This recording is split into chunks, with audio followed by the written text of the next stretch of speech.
Well, welcome everybody to another edition of Lewis at Large. Yours truly, Warner Lewis from the flight deck. And of course, once again, some very smart talk radios in your future. In this segment, no exception. We have talked about drink. We've talked about American drink. We have never, in 500 some odd shows, ever talked specifically about the topic of moonshine. Well, today that will happen with Jamie Joyce. Who's Jamie Joyce? First of all, her day job, she's an editor at Time Inc. Her work has appeared in Edible Manhattan, Edible Brooklyn, and the online edition of The Atlantic. She also is on the Big Round Table, which is a website for long-form narrative nonfiction. She has a master's degree at Bank Street College of Education and Columbia University's Graduate School of Journalism, et cetera, et cetera, et cetera. She has an interesting topic here. We will explore it in depth for the next several minutes. Jamie, how are you, my friend? I'm doing great. How are you? Well, I think we're very good here. I know while this show is airing, most times on a Sunday morning, the topic of moonshine is never one that it always holds people's interest. The work is called Moonshine, A Cultural History of America's Infamous Liquor. You are an editor at Time Kids, I believe. That is correct. Time for Kids. Yes, you have written some very sophisticated work. Not that moonshine isn't a non-sophisticated subject, but why, Jamie, of all the things Jamie Joyce could write about, why moonshine? Well, moonshine, first of all, it's for kids who are over 21. Let's just start with that. It's inappropriate for the younger set. Moonshine is really, it's a great American spirit, and it's a great American story, and so that intrigued me, and I was so compelled by that and had to write a book about it. I have a question for you. When you started doing the research on moonshine in general, did you see any parallels with those that moonshine? Are there any parallels with today's latter-day moonshiners growing marijuana in Northern California and Colorado? Well, that's an interesting question, and I write in the book about how a lot of these marijuana farmers were sort of taking over the moonshine business in the South in the 70s and early 80s, and that was not, people didn't take well to that. The moonshiners in those regions didn't really like that because it wasn't a traditional crop. It wasn't a traditional activity to be growing marijuana, that's for sure. Well, so I guess today with the parallels with marijuana, it's now legal in many states. So there are some parallels, but again, with the legality of it, it's a little bit different. You don't have to hide out anymore to grow and to sell.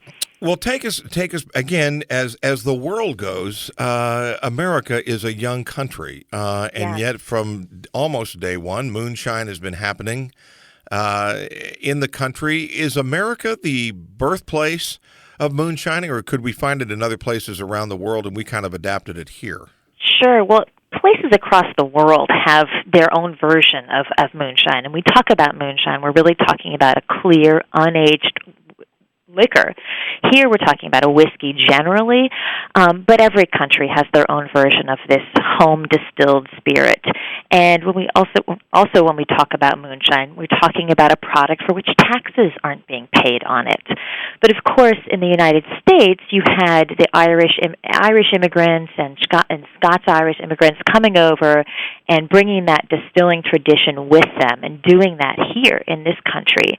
And so at the very birth of this country, you had, one of the very first taxes that our country laid was on distilled spirits. And so all of these people, these farmer distillers on farms in western Pennsylvania, rebelled against this.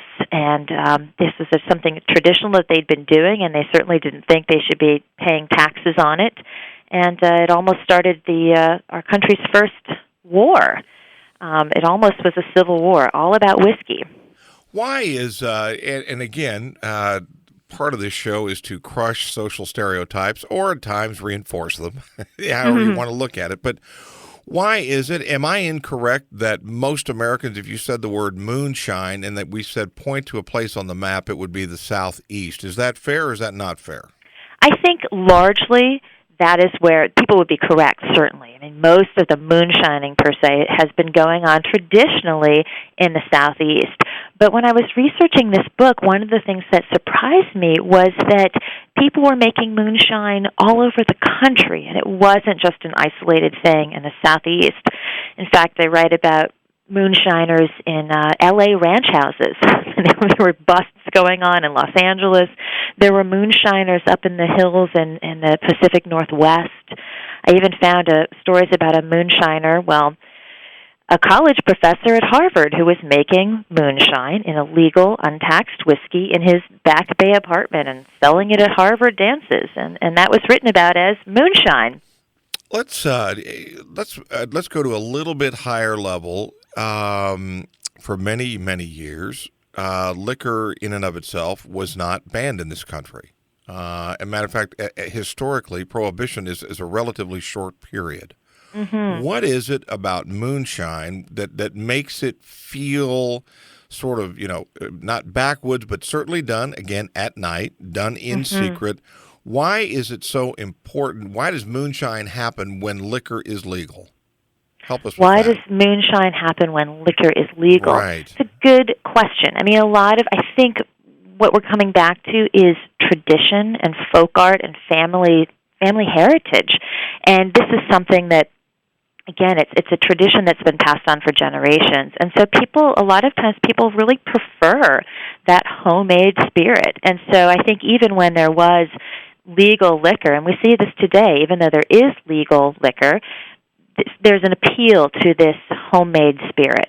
And there's certainly, during the Depression, when, we had liquor was legal again, you had people who were moonshining in order to support their families. The economic opportunities were pretty limited in many parts of the country. And so turning to a traditional craft, something that you knew how to make, and there was certainly a market for it, that was certainly appealing for many people.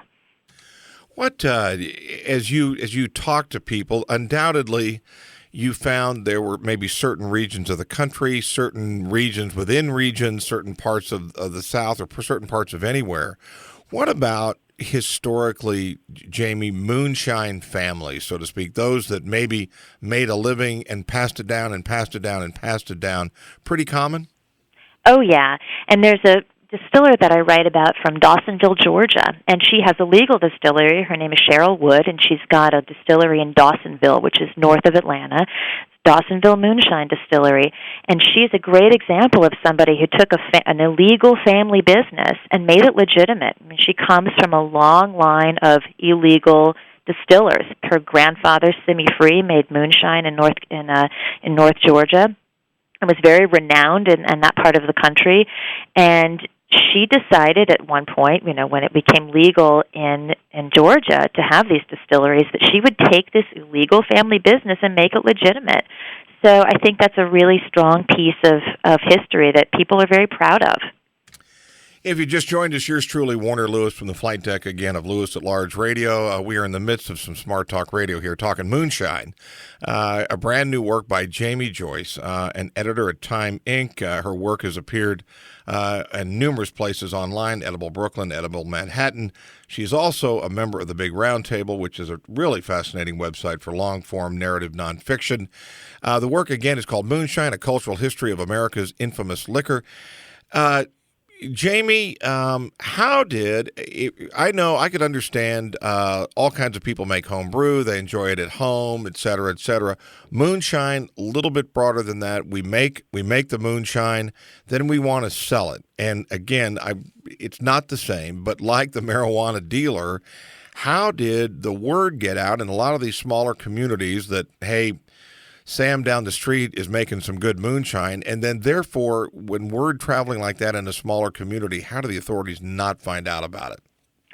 Well, authorities certainly knew about it, but they had to catch people in the process of making it or catch them carrying a load of whiskey. And so that's why, and I tell a story about a lot of these drivers. They call them whiskey trippers. Well, it was well known who these whiskey trippers were in different communities across the country, but you had to catch up with them. And that was part of how we ended up with the sport of NASCAR. We had all of these whiskey trippers who knew how to drive fast and elude the authorities, and a lot of them turned out to be some of our first NASCAR drivers. So it's a little bit, it answers your question, but it goes into a little bit of a different topic that's covered in the book for sure. Yeah, no, I was going to say there within the book are some tremendous illustrations and graphics. There's also some great quotes, which we'll read a couple of them later. There's one by William Faulkner talking about it. What is it if I had to choose between moonshine? Was it nothing and scotch? Because scotch is closest to moonshine? I think so. I'd have to check back. I don't recall exactly, but you're pretty close. It's close. Anyway, what is it? Moonshine has been documented, obviously, in documentaries, but it has also certainly played a part in a lot of movies that are well known. What about the role of moonshine, or how moonshine appears in some? You mentioned NASCAR, but what about in some other things? Maybe in the movies, in other books, in other roles or characters that we would all know. Oh, yeah. Well, Thunder Road is a really popular movie. I mean, it's a cult classic, and that's a Robert Mitchum film. I believe it was 1958 it was released.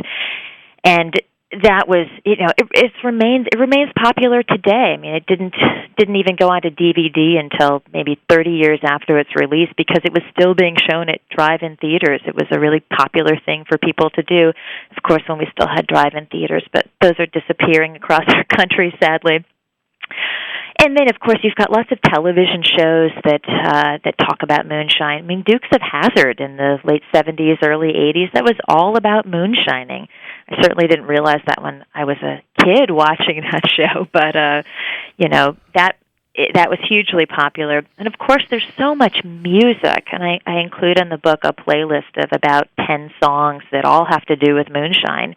And it really helps me write this book, was listening to my moonshine playlist. It's so embedded in the culture that way.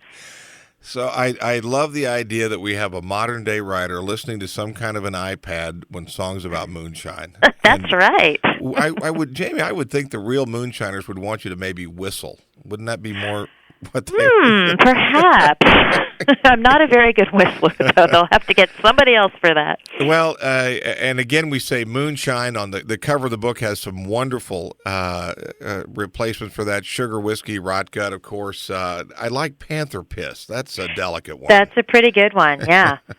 And sugar shine I love, too, because that really speaks to what started happening in a lot of places in this country. I mean, instead of making this liquor with corn, a lot of people were just using tons of sugar to make it. Yeah. And it got to be so bad that, these sugar manufacturers were really finding, well, why are we selling millions of pounds of sugar to these rural areas? Well, they're certainly not baking pies and making cakes and preserves. It's all going into liquor. Is it possible to buy what would, and again, there must be as many families as there are out there that make moonshine, there must be that many recipes. But if we were to take sort of a middle-of-the-road moonshine recipe, is it possible to go into a liquor store and buy it? Is there manufacturers that make it, so to speak, pure to the recipe? Absolutely. I mean, one of the most popular moonshine whiskeys that's on the market today is Junior Johnson's Midnight Moon, and that's made in Piedmont Distillers in North Carolina, and that is based on Junior Johnson's family recipe. So you can go out and get that. I mean, that's available across the country. You can get it at Walmart, at Costco. There's another brand, Old Smoky Tennessee Whiskey, Tennessee Moonshine, and that's very popular, again, based on traditional recipes. Right. You got your graduate degree from Columbia University, a hallowed, learned institution for sure. I'm sure you were taught the value of a balanced story. I'm curious, as you were doing your research and you talked to those that manufactured, and you may have spent some time talking to either those that make laws or those that enforce laws, and I'm curious on this entire subject. The two sides had very different views, probably, of moonshine, its value and its worth. Did they have anything in common?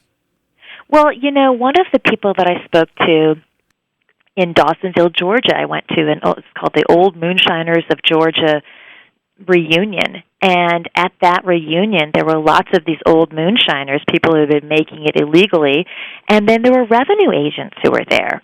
So I spoke to a gentleman who was, his job was to go after the moonshiners in his community.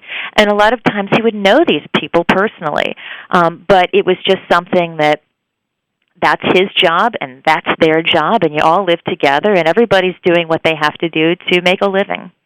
So that was really interesting to see those people coming together.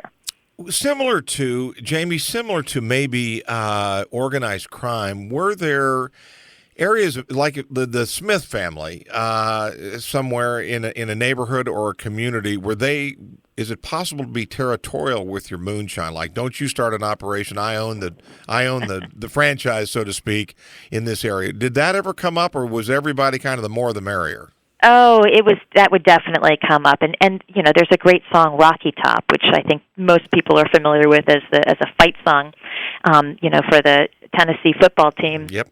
And you're talking about good old Rocky Top, and if you come up on that hill, you're not going to come down, because people were very territorial and very protective of their operations. Absolutely. And so while businesses could coexist, there was certainly everybody takes pride in their product. What did as we look, if we were to look at the laws now that are on the books regarding moonshine, are they materially different at all than what they were maybe 20, 30, 40 years ago? Well, the laws really, making homemade whiskey is still illegal, whereas making home brew is legal, making small quantities of wine is legal, but we're still talking about, this high-proof, volatile, highly flammable moonshine whiskey that is one reason that this is illegal, so that's pretty much stayed the same. And of course, the government wants to collect its taxes, so those laws are pretty much unchanged when it comes to making distilled spirits. Is there any, and speaking, I want to follow up on this on the law, is there any attempt by the moonshining community or others to update those laws at all or change them? Absolutely. There are lots of hobby distillers out there who are working to create to change the laws to allow home distillers to make small quantities of liquor. Certainly not large-scale operations, but small operations. It's legal to purchase a still. You can go online and buy a copper pot still, but it's illegal to then use that still to make liquor. So it's a little confusing, and I know that I have a friend who tried to purchase one of these stills, and lo and behold, what ends up happening is if you try to purchase, or you do purchase one of those stills, you'll get a notice from the federal government saying, hey, we know what you're doing. Now, don't think you're going to make alcohol with that, because that's illegal. So it's a bit of a catch-22 there. Okay, so tell us, in the course of your research, undoubtedly, just to make sure you were talking about the real thing, you sampled moonshine throughout. Did you notice in your research a real difference in quality / taste / anything in the different samples that you did during your research? Oh, sure.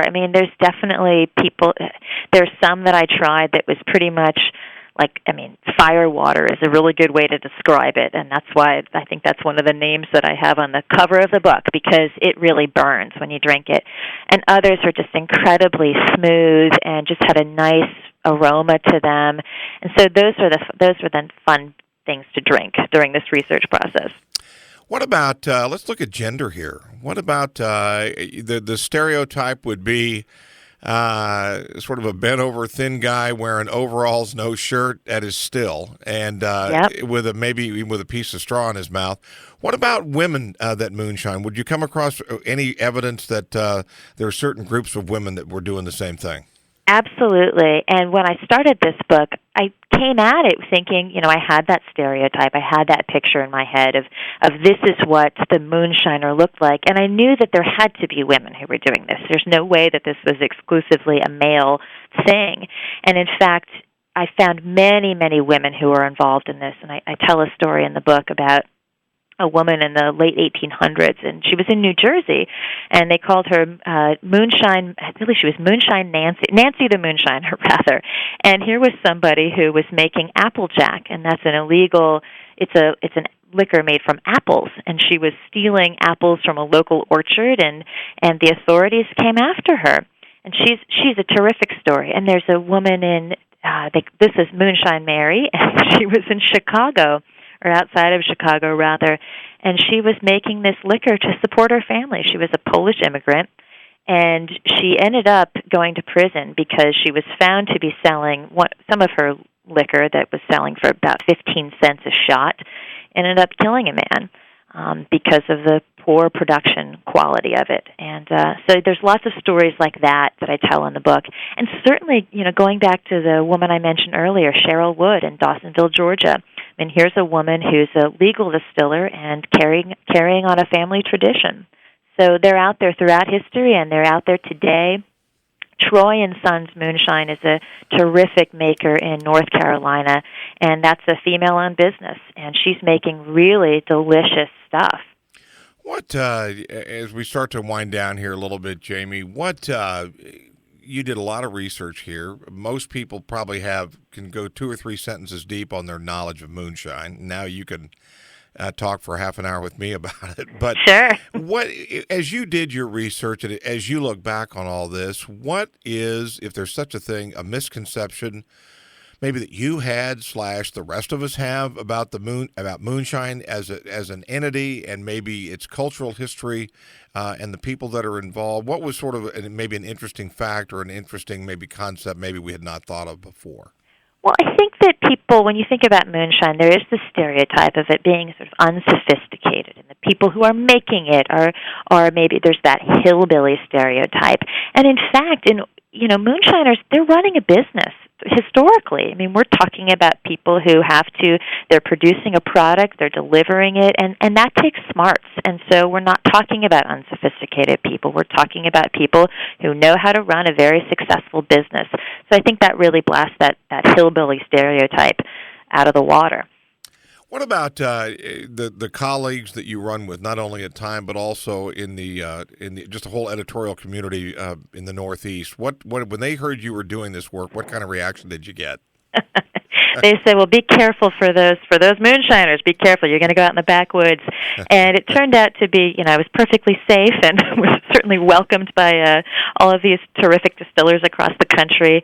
And of course, everybody now wants to try moonshine once I talk about it. They all want to go out and get their Junior Johnson Midnight Moon or try it at a bar and in a cocktail. So I think people have been pleasantly surprised by the taste of it.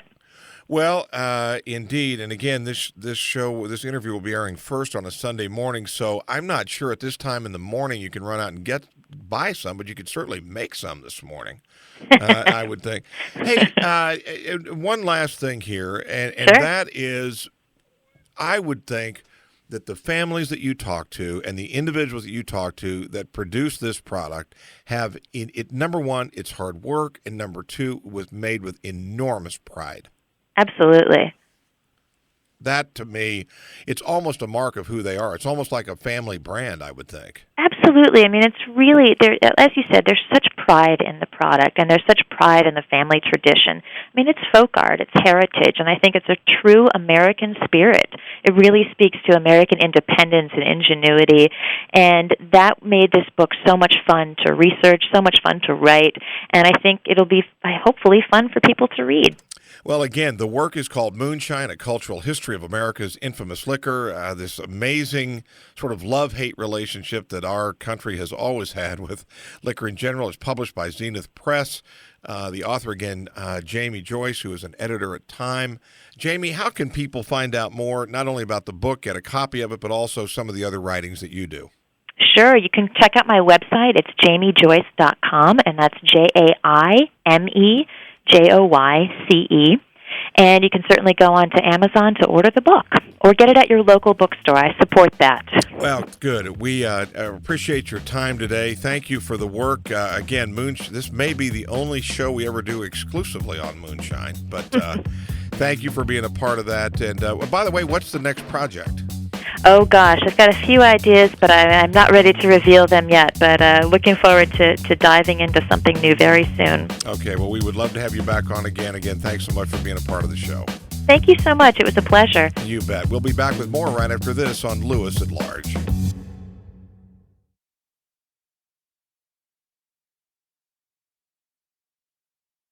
It's time for another edition of Lewis at Large, 60 minutes of smart talk radio featuring guests from all walks of life in conversation with your host, Warner Lewis. So sit back and lend us your ears for the next hour. Now here with today's first guest is the host of Lewis at Large, Warner Lewis. Well, welcome everybody to another segment of Lewis at Large. Yours truly, Warner Lewis from the flight deck. And of course, that means some Smart Talk radios in your future. In this segment, very pleased to have with us Steve Phillips. Is a national political leader. He's a civil rights lawyer as well and senior fellow at the Center for American Progress. In 1992, Steve became the youngest person ever to hold public office in San Francisco and went on to serve as president of the Board of Education. He is also the co-founder of PowerPack.org, a social justice organization. Our conversation today centering around a brand new work by Steve called Brown is the New White, How the Demographic Revolution Has Created a New American Majority. Steve, how are you, my friend? Doing well, thank you. You have been involved in the political scene for a long time, dating back to Jesse Jackson and others. I'm curious as to why now this particular book, and had you been motivated to write a book earlier, or this was the subject you'd been waiting for? Well, I think this is the moment that I've been waiting for, and that we're at this pivotal point in terms of U.S. politics and really the country overall around what direction are we going to go and the post-Obama era. And I was quite alarmed to find that too many people in the progressive movement, the Democratic Party, failed to grasp and appreciate the significance of Obama's election, and that it represented a tipping point in terms of the country's politics because the composition of the country's racial electorate had changed.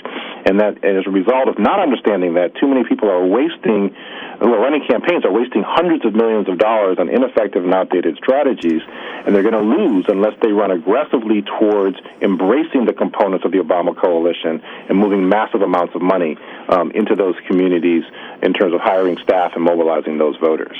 Steve, I think I know the answer to this, but I will get your take on this. You're talking about the Democratic Party not recognizing some of these sort of foundational shifts here. What about the Republican Party? I'm assuming you would say the same thing to them, because it would seem to me if they wanted to, they as well could take advantage, so to speak, of that or recognize that. Right. Well, it's actually very interesting. I think the Republican Party is going through a bit of a civil war right now on which direction they're going to go in. But I have a chapter in the book called Conservatives Can Count. And in many ways, they actually get the implications of this transformation more than the Democrats do. And so they have a two-pronged strategy consisting of what I call suppression and then seduction. So a lot of the voter ID laws I feel are designed to create barriers to people voting, and then a seduction where they're actually elevating candidates of color and putting more resources behind them in many cases than the Democrats are doing. Again, the Obama election, obviously an incredible moment, an important moment in American history. You feel that there's a chance that the progress that has been made and the doors that have been opened could slip back away again? Is that one of your concerns? Well, that's absolutely what's at stake. I mean, the Republican candidates are unapologetic around their efforts to try to roll back all of the different gains of these past 8 years, from health care to marriage equality to equal pay for women and reproductive choice and immigration reform. And so that's very much at stake. And my concern is that the Democrats don't fully appreciate that the way to combat that is to go all in on the Obama coalition and stop trying to placate and persuade the voters in the middle. As this sort of cultural and demographic shift has happened, what kinds of maybe strange bedfellows, or certainly bedfellows that would not have necessarily been aligned before, maybe politically, are now aligned in the year 2016 that haven't happened in the past? Well, one of the interesting things in terms of how this is playing itself out is that there are elements of donors and forces who are on the conservative side who are seeing these shifts and are making some steps to be able to create different types of coalitions. We're seeing it particularly in the realm of criminal justice reform. Even the Koch brothers are entering into partnerships with progressive organizations and leaders, Newt Gingrich and these Smart on Crime, more conservative groupings partnering up with more traditional liberal organizations. So that's an example of the kinds of things that can come together from the sectors of the conservative movement. And it's a threat as well to the progressives and Democrats, because they have been able to rely upon the demonization steps of those on the right side of the spectrum. But to the extent that the conservatives are reaching out more, it's going to be even more imperative for the Democrats to draw clear distinctions around who sides with whom in terms of the empowering the communities of color. If you just joined us, yours truly, Warner Lewis from the flight deck of Lewis at Large Radio, talking to Steve Phillips. He's a civil rights attorney as well as a senior fellow at the Center for American Progress. We're talking about a brand new work called Brown is the New White, How the Demographic Revolution has created a new American majority. Steve, I do want to get back to the book, but I would also like to get your take during this conversation about you spent a lot of time in the throes of the civil rights movement, and I'd be very curious to get your opinion of, over the years, how has it changed, and what is the state, so to speak, of the civil rights movement? Do you feel it's healthy? Is it in trouble? Does it need new direction? Or give us your take on it again, based on February of 2016. Well, I think there's a lot to be encouraged about, particularly in terms of the role and activism and engagement of young people. And you see it both in terms of the people driving the Black Lives Matter movement and trying to channel that anger around the killings of unarmed black, usually men, but even women as well as you see in the immigration reform movement, the Dreamers, the Dream activists. So these conditions around America not being where we need to be in terms of justice and equality has spawned a whole new generation of activists across the spectrum who are engaging in creative tactics, committing their lives, bringing about efforts to move. And you saw that with the Black Lives Matter activists pushing the Democratic candidates to more embrace this movement. So that's all very encouraging. None of that work has the resources that it needs. And that's probably why I'm trying to argue that, particularly the Democrats are going to spend $3 billion this election cycle. 46% of their voters are people of color. They need to move millions of dollars into programs that are backed by and driven by these young leaders of color. What about, Steve? What about the role of minorities, so to speak? But again, Brown being the new white in the cities themselves. As you referenced, there were issues in Baltimore and St. Louis and all the ones that are well documented. But what is the state of the American city right now? Well, there's a lot of turmoil and as well as opportunity, and so we see it playing out in different ways, and it's tied to some of these more high-profile incidents of repression in terms of Steve Ferguson and in Charleston, these different killings, and there's been this uprisings in Baltimore. But at the same time, you also saw in Baltimore the election of Marilyn Mosby to the state attorney's office, who comes out of and is accountable to the community rather than just to the police, and was able to move forward and put the criminal justice apparatus behind actual justice in that situation by arresting the people who were responsible for killing Freddie Gray. So there's a lot of opportunity at the city level, and also because the voting universe is smaller, that the activists can even have a greater impact to take power within these cities and manifest the vision of the new American majority. We jump back again to the book, again called Brown is the New White. As you look at these new coalitions and the new numbers, and the book is loaded with all kinds of very real demographic information. It's a fact book as much as it is anything else. But I'm curious as to how is it playing itself out in terms of candidates? Are the percentage of people of color, candidates of color, how are they increasing, and are they increasing more at the local level? What are we seeing out there in real life, so to speak? Well, there are many candidates who are running. There's a lot of very inspiring, hopeful local leaders who are either in office at the local level or actually running for office across the demographic spectrum. And yet the challenge is that are the powers that be and those who control and direct resources going to get behind these different types of folks. Maryland, for example, that when Donna Edwards put forward to run for the U.S. Senate, a body which has only had one African-American woman in it in the history of the United States, in one of the blackest states in the country, that this was a great opportunity to get another African-American woman in the Senate.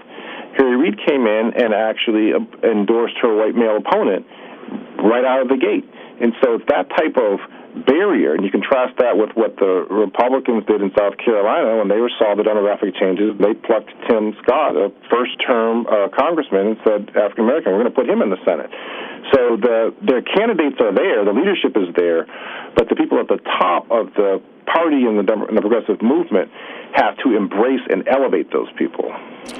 Steve, again, when we talk about the different demographics and the different groups within this spectrum of color, whether it is Hispanic, Black, Native American, describe for our Lewis at Large listeners, if you would, from your perspective, as different political groups. What do they have in common? What kind of things would they be sharing and working together towards? And where do you see differences that might divide them from time to time? Well, there's a lot of in common because all of them are trying to make America more multiracial and inclusive of the full diversity of the country. And that really, I think, is a lot of the central struggle within the country, and that's really what the core appeal of someone like Trump is, this whole Make America Great Again period. This again period that he's talking about is a period the country was overwhelmingly white, and when it had little outreach to an embrace of people of color. So Latinos, Arab Americans, Asian Americans, Native Americans, African Americans are all trying to get this country's institutions to validate and embrace their own particular cultures. So that's the seminal struggle, and unfortunately there are progressive whites who are siding with those people. So that's what I call the new American majority. There are ultimately going to be, every group's history and dynamics are different, but in terms of the central point around, is this going to be a white country or is this going to be a multiracial country? That's what the debate is over right now. Again, we're talking to Steve Phillips, civil rights attorney, senior fellow at the Center for American Progress, and also the co-founder of PowerPact.org, a social justice organization, brand new work called Brown is the New White. Steve, what about as these groups begin to really focus and see the power maybe that really lies with them? Do you see a lot of this sort of political revolution, so to speak, or these alignments, do you feel most effective to start at the national level, or is this really more of a ground roots thing and they should start working at the local level? I think it's a both-and situation in that a lot of the leaders can come from the local area, but a lot of the resources really move through the national campaigns, right? So Obama's campaign spent $1.1 billion. Hillary's on track for that, and Sanders is on track for something in that range. And so the question then becomes, with the campaigns that have that vast amount of resources, where are they going to move them, and who are they going to anoint and elevate? Right? I talk in the book about an Arab American organizer in Orange County who, with her knowledge of Arab and Muslim communities, was able to find the voters within Orange County, California, in ways that the white consultants who were in the campaign couldn't. They gave her a list of 5,000 voters. She went out and found 61,000 Arab American and Muslim voters. So people who have that kind of knowledge and expertise, are they going to be put in positions of leadership, hired by these campaigns who have the money to be able to put them on a career track to become the new political leaders within America? That's kind of where I was headed next, and that is, again, you are well connected in political circles, and when you talk to the Clinton people, you talk to the Sanders people, and quite frankly, to those on the Republican side of the aisle that you talk to, those political operatives, what do they say to you when you share this information? Do they look at you funny, or they say go away, or do they say, wow, you're right? Well, there's more. Increasingly, there is more rhetorical "you're right," but then is that followed by budgetary allocations, right? So I'm not just looking for verbal agreement. Actual commitment is what is within your budget. And so if 46% of the Democratic vote is people of color, which it is, then is half of your money going to hiring staff, hiring consultants, partnering with community organizations who come out of those communities, or are you spending most of your money on television ads chasing the shrinking sector of the electorate, that's the swing voters? Steve, the other thing I was struck as we're having this conversation, again, no matter which news channel you're watching, they're showing you maps and they're saying this is the new South, or here's the results from this state, that state. How important is where the states are, or the geographic region rather, versus, again, based on what you're saying, these new demographic alignments? Because it would seem to me those would cross all kinds of state lines. They do cross state lines, and I've got a series of maps in the book in Chapter 2 where I show where the different groupings, the different racial groupings, are concentrated geographically. People are concentrated where they're concentrated for historical reasons, right? Most of the Latinos are in the Southwest because much of the Southwest used to be Mexico until the Mexican-American War and Treaty of Guadalupe Hidalgo in 1848. African Americans, majority, still live in the South because that was where slavery was within this country. And so those are still the geographic areas where these communities live. But now that we've had the demographic growth, those areas that were formerly places of oppression and exploitation are areas of potential power and growth. I quote Reverend Jackson in one of my chapters saying, the hands that once picked cotton can now pick presidents. And that's the dynamic that's taking place in America. What about what about the rhetoric that's coming? And if you want to focus on the Democratic side, that's fine. Are they talking with the right message? Are their messages on point to these emerging groups, or do you still think that they're talking around them or over them or to another audience and they're missing it? Well, I think both parties are grappling with the challenge of their language and their rhetoric. And so on the Republican side, clearly Donald Trump is doubling down on white voters who are fearful about the country's changing demographics. Jeb Bush had wanted to actually make more inroads with Latinos in particular, but his campaign's obviously faltering. And so there'll be a question around which direction is Rubio going to go. He's trying to go all directions at once. And so that's going to be see how that plays itself out. On the Democratic side, they've made rhetorical progress in terms of talking about things like Black Lives Matter, institutional racism, but they have to match that with moving real money into efforts to engage those communities where there could be a major program to find, identify, train, and run candidates for district attorney. So you have more people like Marilyn Mosby from Baltimore and fewer like Tim McGinty from Cleveland, who was paralyzed in the face of a clearly unjust shooting. Steve, again, sort of back on the political front, the Democratic Party, the Republican Party, with this new demographic or these new groups emerging and some of these new alignments, can you make the case that it would be possible for a third-party candidate to, in fact, get these groups together, so to speak, and win a major election? That's what people throw that idea out there. Somebody who came of age in the Rainbow Coalition and Jackson presidential campaigns and then saw that evolve to the election of Obama. In my opening chapter, I talk about the continuum from Martin Luther King to Jesse Jackson's 88 campaigns to Obama's 2008 election. My belief and hope and mission is that this new American majority, this multiracial new American majority, can and should take over the Democratic Party and should run the party in the interest of this emerging coalition. It's not yet there. That's why I had to write this book, and I'm trying to make this call to action to people to pull the party in this direction to embrace the trends that are going to shape our future. Yeah, that again, within the party itself, within the bylaws, within the structure of the party, within just the whole psyche of the party, is it open to this, and are you seeing a lot of barriers being broken through now?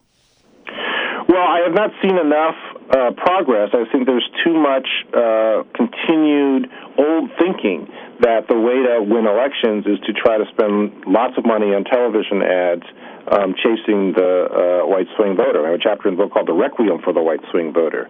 But that's not driving enough of the national political thinking in terms of people in charge of the Democratic Party. And so that's why I really wanted to write this book as a wake-up call and a call to arms for activists across the country to really, I say, both help and harass the party to move in the direction that it needs to move to build on the Obama model of how to win in the new multiracial America. Well, as we wind up here, this is going to air after the Super Bowl, so I will not ask you for that prediction, but I am curious as to think, who do you see as the nominee for each party, and how do you see it playing out? I think it's a open question how it's going to unfold. On the Democratic side, unless Sanders is able to make significant, rapid progress among voters of color, he's got a very tough road to go forward on. I mean, Hillary Clinton has deeper relationships in this core part of the Democratic electorate, and that is going to be determining who wins the nomination. So it's not a closed door for Sanders, but he's far behind in terms of being able to put together the winning coalition on that side. And the Republican side is anybody's guess. I mean, it's a fascinating situation around because the direction is so starkly different. Are they going to, in a lot of ways, this is their last best chance to hold back the progress of this new American majority, or are they going to move more towards abandoning the demonization approach of people of color and actually try to embrace and make inroads? So Rubio kind of represents that potential. Trump obviously represents the other spectrum. And I am not a betting man who would try to predict that one. I agree with you completely. The work is Brown is the New White, How the Demographic Revolution Has Created a New American Majority by Steve Phillips, again, a national political leader, and he is also, the co-founder of PowerPack.org. Steve, before we get out of here, tell us how people can find out more about some of the work that you have done and maybe pick up a copy of the book. The book's available at Amazon and Barnes & Noble, and you can learn more about our overall work and stay in touch with this effort through our website, brownisthenewwhite.com. All right. Listen, thank you so much. Best of luck, and would love to have you on again. Thanks so much. You bet. We'll be back with more right after this on Lewis at Large.